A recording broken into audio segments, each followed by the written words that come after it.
বাংলাদেশের সংখ্যালঘুদের নিরাপত্তার দাবিতে বিভিন্ন সংস্থা এবং সংগঠন সহ শিলচরের সাধারণ মানুষ মুখে কালো কাপড় বেঁধে প্রতিবাদ জানান।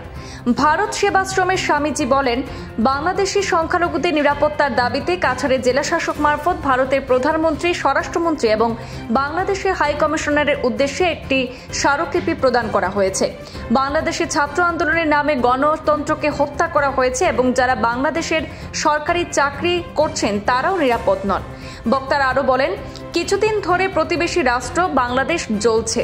শেখ হাসিনা প্রধানমন্ত্রীর পদ থেকে ইস্তফা দেওয়ার পর থেকেই সেখানকার সংখ্যালঘুদের উপর নির্যাতন চালানোর পাশাপাশি প্রতিবাদকারীরা বাংলাদেশের সমস্ত মঠ মন্দির ভেঙে গুড়িয়ে দিয়েছে।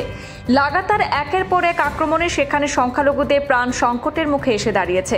বিষয়টি নিয়ে এদিন গভীর উদ্বেগ প্রকাশ করে বাংলাদেশের হিন্দু নির্যাতন দমন করার পাশাপাশি বাংলাদেশের সংখ্যালঘুদের প্রাণ রক্ষার্থে প্রধানমন্ত্রী, স্বরাষ্ট্রমন্ত্রীর হস্তক্ষেপ কামনা করেছেন তারা।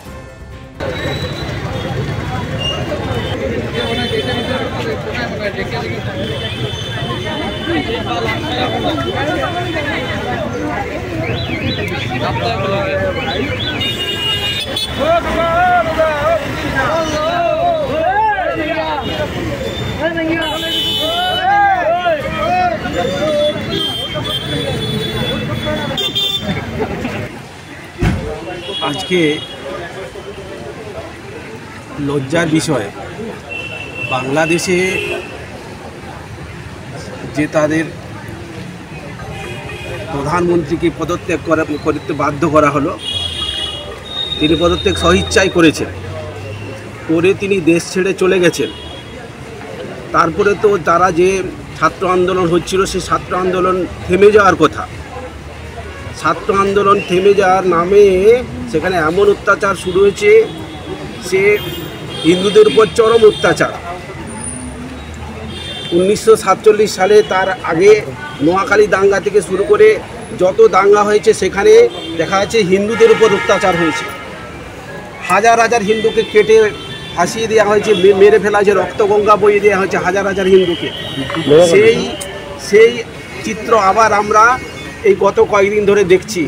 বাংলাদেশে হিন্দুদের উপর অত্যাচার, মা বোনদের উপর অত্যাচার, মন্দির ভাঙচুর, বিগ্রহ ভাঙচুর সমগ্র বাংলাদেশব্যাপী চলছে। তো এটা তো আমরা কামনা করি না। হিন্দু হিসাবে, হিন্দুকে মানুষ হিসাবে এটা কামনা করা উচিত না।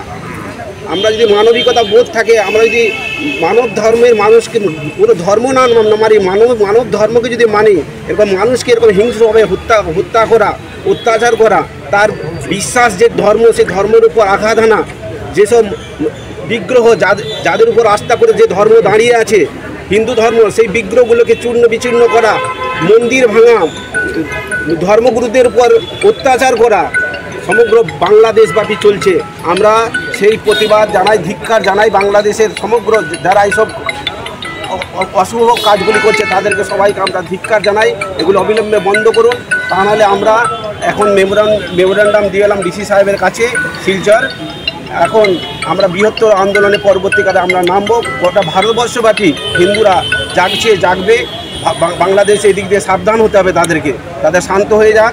আগে যেমন সুন্দর বাংলা ছিল, বাংলা আমাদের ভারতবর্ষ এক হয়ে কি সুন্দর একটা মেলবন্ধন তৈরি হয়েছিল, সমদিক দিয়ে, ট্রেন দিয়ে, বাস দিয়ে, উড়ান দিয়ে সমদিক মেলবন্ধন সৃষ্টি হয়েছিল। সেই মেলবন্ধনটা পূর্ণ হচ্ছে।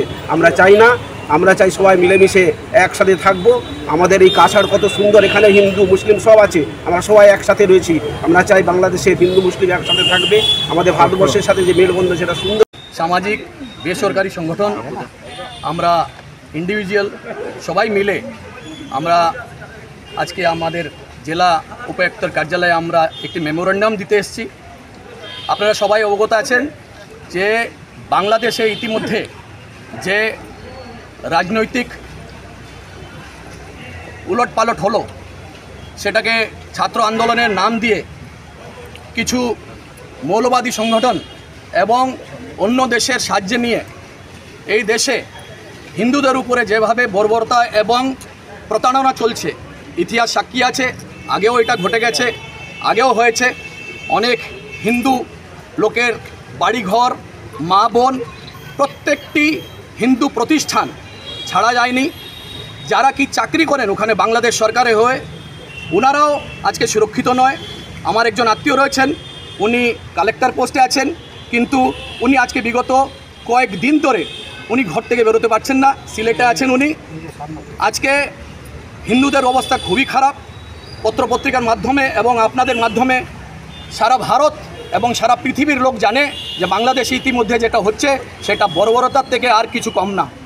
আজকে সেটার প্রতিবাদে আমরা ভারত সরকারের কাছে এবং বাংলাদেশ সরকারের কাছে আমরা আবেদন রেখেছি যে অতি সত্বর ওনারা হস্তক্ষেপ করে আমাদের যে হিন্দু ভাই বোনরা আছেন ওনাদের সম্পত্তি এবং ওনাদের যে ব্যক্তিগত যে প্রতিষ্ঠানগুলো রয়েছে কিংবা ওনাদের সাথে যে আরও সংখ্যালঘু ওখানের দেশের জনগণরা রয়েছেন ওনাদের সুরক্ষা আমরা চাইছি। ওনাদের সাথে যেন আর কোনো ধরনের বর্বরতা এবং অত্যাচার হয় না, সেটার জন্য আজকে আমরা আমাদের ডিসি মহোদয়ের কাছে আমরা 3টি মেমোরেন্ডাম সাবমিট করেছি। একটি ভারতের মাননীয় প্রধানমন্ত্রী নরেন্দ্র মোদীর কাছে, একটি ভারতের স্বরাষ্ট্রমন্ত্রী অমিত শাহজির কাছে এবং একটি বাংলাদেশ হাই কমিশনারের কাছে আমরা এই মেমোরেন্ডাম পৌঁছে দিয়েছি। আজকে আমাদের সঙ্গে রয়েছেন ভারত সেবাশ্রম সংঘের সন্ন্যাসীবৃন্দ এবং ইসকন এর সন্ন্যাসীবৃন্দ, রামকৃষ্ণ মিশন এবং অন্যান্য যে আমাদের হিন্দু ধর্মাবলী যে সংগঠনগুলো রয়েছে, যে সংস্থাগুলো রয়েছে, এই সংস্থার প্রত্যেকজন আজকে আমাদের এই আন্দোলনে এবং এই আজকের কার্যসূচিতে সামিল হয়ে আমাদের জেলা উপায়ুক্তের কাছে, আয়ুক্তের কাছে আজকে আমরা মেমোরেন্ডাম দিয়েছি। আমরা চাই আমাদের প্রত্যেকটি ভাই বোন ওখানে সুরক্ষিত থাকুক এবং সুরক্ষিত থাকার সাথে সাথে বাংলাদেশ সরকার যেটি নবনীত সরকার গঠন হয়েছে সেই সরকার যেন ওনাদের দায়বদ্ধতা